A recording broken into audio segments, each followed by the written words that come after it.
How are you? Good. How about you guys? Well, why was it important for you to come to this town? Well, there's the biggest reason it goes, of course, is Coaches versus Cancer and the fight. You know, I've been involved with Coaches versus Cancer for a long time. I got to admit, nothing like this. This is unbelievable. I think Brad, University of Illinois, all the people that are involved, hats off to you guys. It's unbelievable happening, and to have it out in an area like this is it's kind of cool. So I think I came for Brad, but I came for cancer, because unfortunately odds are good it's going to hit either one of us or somebody in our family. So preventative management is my kind of deal. So the more we can do to get ahead of this, the better it'll be later.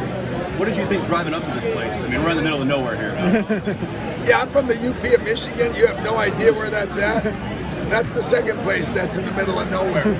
You know, it's not the end of the world, but you can see the end of the world where I'm from. So it was cool. I just enjoyed the ride out here, to be honest with you. But when you come in a place like this, it's really never the place. It's the people in the place. And the people in the place here have been just phenomenal, you know. I bet you I met 1,000 people that all lied to me, 2 that didn't, or 2 Spartan fans, and all the others said, "Hey, you're my favorite coach," and I said, "Who you kidding?" You know? But it's really cool. It's really good, and I'm ecstatic to be here, to be honest with you. What do you make of the portal and what it's become and where you're at now? I'm a bad guy to talk to about the portal because I think it's ridiculous. You know, I think it's just my opinion, you know, and I've been on a board with Matt. It's been a 3-4 year fight, and I think all the people that thought it would maybe be a good idea, give kids some freedom, I don't think they feel that way today. So, you know, this ability to transfer whenever you want, leave whenever you want, do whatever you want. I'm glad it wasn't like that when I was in school, because I think I'd have made a lot of bad mistakes. And I think before it's all said and done, the biggest losers are going to be the people that everybody thought were the biggest winners, and that's the kids, the players, the students. So, not a fan of it, but there's a lot of things I'm not a fan of that I have to do, and I'll try to do the best I can do, but it makes things hard. Even come to things like this, you know, we're all home with, you know, we put a jail around our university so we keep everybody from coming in and poaching our kids. You know, it's a shame.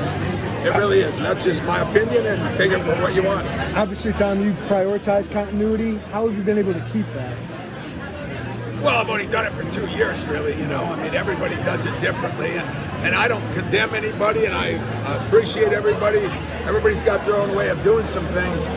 But, you know, I've looked at our place, and I've been there a long time, and I got so many alums that come back, and, you know, even the alums like Magic, who I didn't coach, but they got caught up in, and I think it's been a relationship program, and now everything's turned into a transaction program, and maybe I'm going to have to adjust to it. Maybe I'll do like some, say sayonara, but nobody will get me to agree that it's best for the student athletes, because I think what seems like it on the front end is really poor in the back end. When you see what graduation rates and all the other problems that this created, kids going places because of money or because of this and don't really want to be there, I think they're going to lose out in the end. So I'm happy the way I've had it, but I don't begrudge anybody. I understand it, and I'm sure someday I'm going to have to go the route that we have to go. I'm just going to fight like hell to make sure I don't any earlier than I have to.